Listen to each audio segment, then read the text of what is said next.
Kaikille arjen turvallinen, viihtyisä ja elinvoimainen kotikaupunki syntyy katsomalla rohkeasti tulevaisuuteen. Vahva kuntatalous luo kestävän pohjan kasvulle ja hyvinvoinnille. Meidän tulee uskaltaa investoida, uudistua ja luoda myös yrityksille edellytyksiä kasvaa ja työllistää. Kaupunkia on kehitettävä kuntalaisia kuullen ja yhteisöllisyyttä vahvistaen.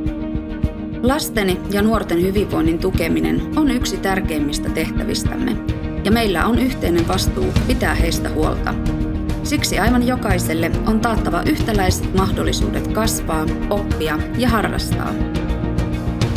Politiikassa on kyse arvoista, mutta myös kyvystä hoitaa yhteisiä asioita.